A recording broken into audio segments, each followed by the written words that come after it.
So in this video, we're going to talk briefly about at least 5 different sources of public record information on different properties that you might need. The most common circumstance where as an agent you need to find this information is you have a seller that calls you up. They're not listed for sale right now and they would like you to list their property and they want to know, hey, what's my property worth? What will you sell it for me? We of course talk about in this series, CMAs and comparative market analysis.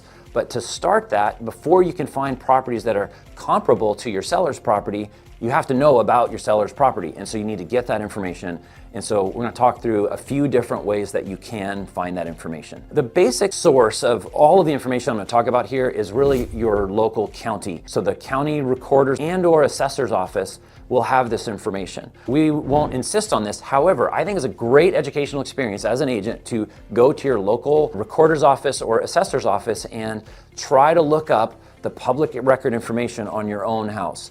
If you've never done this, and there are online tools we're going to get into to do this, but there are certain cases where these online tools we're about to talk through don't work and/or have inaccurate information on a particular property. So I would encourage everyone, go into your local county office and find where you can look up that information and just try it. It's clunky, it's the slowest way of all the things we're going to talk about, but it's ultimately that is the source of the information. Secondly is the MLS. Almost all MLSs are paying for, again with your dues, an added layer of information about not just information about properties that are listed for sale, it's about information on all properties, the county records for, which may not have the whole country, but a lot of MLSs will have, say, the key areas that MLS serves and generally the surrounding areas, so that all agents that are a member of that MLS can find all of this public record information through the MLS. Usually that's listed as tax records or county info, just depends how your MLS is set up, but if you look, it's usually pretty easy to find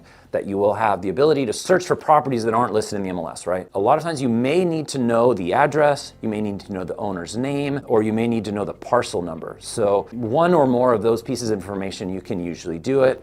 One search tip is always less is more, especially when you get to APN numbers, parcel numbers, or even the address. Sometimes you put in too much info, the search will say there's nothing found. So sometimes just the street name, or maybe just the first few letters of the street name. Or if you're looking it up by the seller's name, maybe try the last name and just one letter of the first name. Again, it depends. You'll see what it allows you to put in and then search, but sometimes less is more on those searches, and you'll get 30 results, and then you can look, oh yeah, that's the seller that I'm looking at, and now you can drill in deeper and get the additional property specific information that you're looking for. So your MLS will have at least one tool available. So you can go directly to the county, or you can go to the MLS, which is, I would say, what 80% of people do. The third is really offering access to this information is one of the key marketing strategies that all the title companies have in the areas that essentially everyone works. So the title company, one of the ways they want you to write all your offers, to use that title company.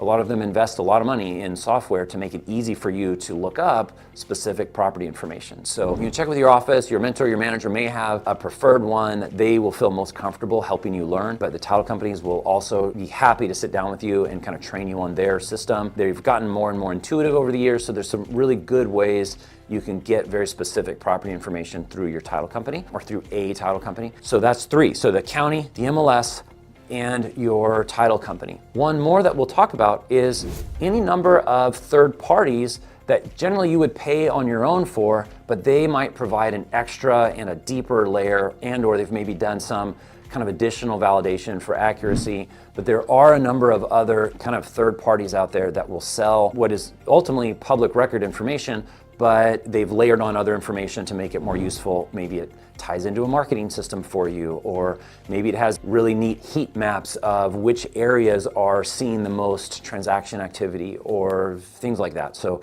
it's kind of the sky's the limit as far as some of these third parties that you can pay for as well. So there's some great tools there. Happy to talk more about those. I will say, I'd say 90% of people use really what's provided in the MLS or by the company. The last one we're going to talk about is RPR. So we've talked about RPR in other videos regarding the CMA as a pretty universally available tool that's available for this market analysis.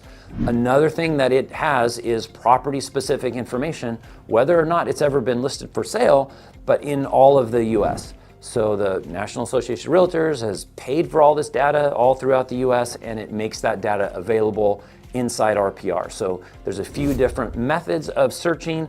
Again, whether it's APN, owner's name, you can search by area, you can search by address specifically, all for properties that are not necessarily listed for sale. And then as you go in there, I think all of these tools will talk about some of really what you're getting out of it. If you're going to value a property, you need things like the age of the home, the square footage of the home, the square footage of the lot size. You'll find that type of information. You do want to confirm in your public record information who really is the seller. There's other ways to verify this, and we can talk more about that when we get into opening escrows. But at this point, you want to at least know that the basic public record information does show whoever you're talking to is actually the seller. But you can also find things like transaction history, any default history, or has there been any public notices of default posted on this property? And financing history, did they refinance recently or not? And then just transaction history, how long they owned it and things like that. So there's different services will provide different layers of information, but some of those that I just mentioned, I would say are the basics, and most of these tools will have most of what I just said available. And again, some may provide additional information as well. We would encourage you at least to log into RPR. Again, try to look up your own property and see what you can see about your own property in that service that's available to you. So with that, those are some of the tools that you can use to look up property record information, whether or not a property is listed. Hope that helps. Take a look at some of those and see you in the next video. Thanks for watching. I hope this was helpful. If you learned something or if this helped you solve a problem, follow me for more.